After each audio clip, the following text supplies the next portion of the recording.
Madame la Présidente, chers collègues, la modification numéro 1 du schéma régional d'aménagement et de développement durable et d'égalité des territoires, STRADET, que vous nous présentez afin d'intégrer les nouvelles obligations législatives dans les domaines de la gestion économe de l'espace et de la lutte contre l'artificialisation des sols, de la logistique, de la prévention et de la gestion des déchets et de la stratégie aéroportuaire, est à la fois incomplète, peu cohérente et idéologiquement orientée et malheureusement déjà obsolète. Je vous rappelle que le STRADET fixe le cadre de la planification régionale. C'est un document intégrateur, prospectif, qui est censé offrir une vision de l'aménagement du territoire et s'imposer aux documents locaux d'urbanisme tels que le SCOT, PLU, etc. Nous avons déjà voté à plusieurs reprises contre votre STRADET, dans sa version initiale comme dans sa version révisée, car nous refusons votre vision dogmatique, celle qui consiste à soutenir les métropoles et à asphyxier les territoires ruraux par la contrainte normative.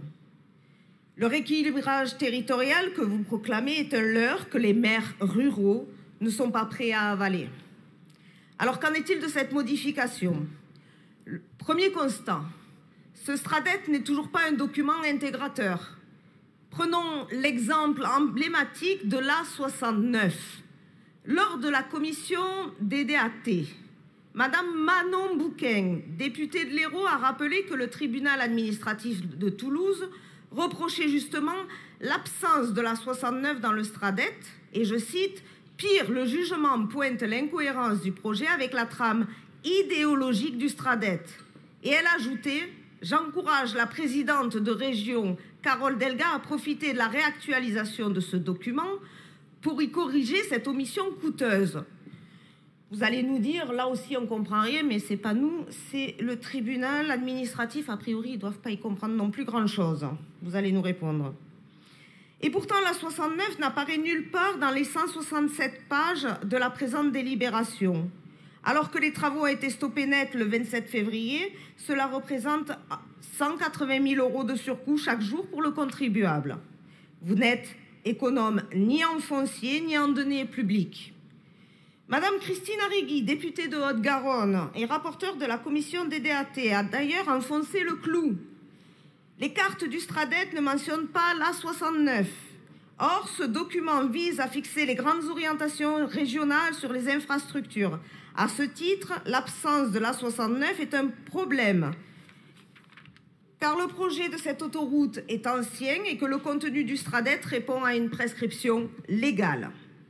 Lors des auditions, même M. Arnaud Gossement, avocat spécialisé, a déclaré « De grâce, réformons la programmation en France. Nous n'arrêtons pas de planifier, de programmer, mais tellement mal. » Les mêmes difficultés se retrouvent ensuite au cours de la phase projet.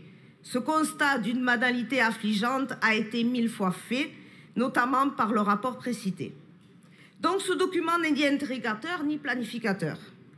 Le rééquilibrage territorial est un mythe. La règle numéro 1 sur la sobriété foncière prévoit la densification des zones urbanisées, le comblement des friches et des espaces vacants, les extensions urbaines en continuité du tissu existant et la limitation de l'étalement urbain.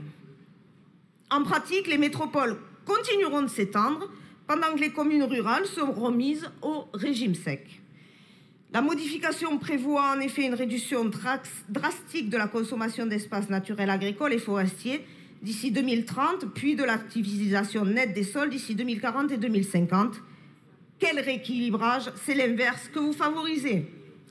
Madame Bouquet l'a d'ailleurs parfaitement décrit en DDAT. Certains sont opposés à la démétropolisation car ils veulent l'archipélisation métropolitaine et l'artificialisation démentielle, au point d'équivaloir à une A69 par an à Toulouse. Et vous composez avec ces gens-là dans votre propre majorité. Concernant le volet aéroportuaire, même flou, vous parlez de rapprochement entre les plateformes de Perpignan, Carcassonne, Tarbes, sans aucune méthode ni calendrier. Des objectifs vagues, sans normes ni pilotage, bref, le traditionnel yaka faucon.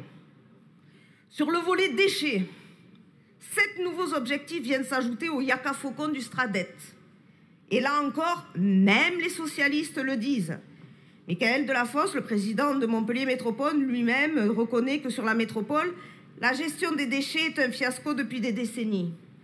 En 2023, la métropole a exporté 111 000 tonnes de déchets vers les incinérateurs, notamment celui de Lunel-Viel, pour lequel je vous avais alerté il y a déjà quelques années, et pour lequel vous n'avez rien fait, ou des centres d'enfouissement. Soit 44% de sa production annuelle, d'où un coût de 27 millions d'euros par an. Voilà là un exemple très concret de l'échec socialiste en matière de déchets dans une ville qui est dirigée, là, depuis 1977. Par ailleurs, cette modification est toujours traversée par la même trame idéologique, prônant par exemple l'accueil d'une immigration massive, pourtant rejetée par 71% des Français, en contradiction flagrante avec les enjeux environnementaux de ce Stradet et votre soi-disant volonté de rééquilibrage territorial.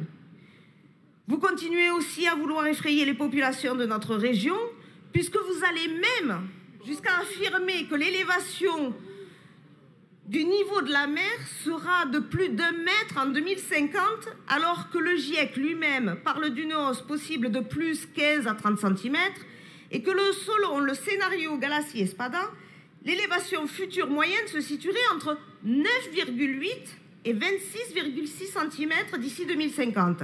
Merci de Votre conclure, catastrophisme est politique, pas scientifique, je vais conclure. Vous surfez sur les peurs, Madame la Présidente, pour imposer une écologie punitive que les Français refusent. Mais surtout, cette modification est déjà dépassée. Outre la suppression des zones à forte exclusion, vous savez, les fameuses ZFE, les députés ont également approuvé le 28 mai dernier de nouvelles dérogations au principe de zéro artificialisation nette, ce ZAN qui étrangle le développement économique et la ruralité dans ce cadre du projet de loi sur la simplification économique. Ce Stradet ne répond plus déjà à la réalité. Il faudra donc, Madame la Présidente, et je conclus, revoir une nouvelle fois votre copie, car celle que vous présentez est d'ores et déjà obsolète, et le peuple, lui, la rejette.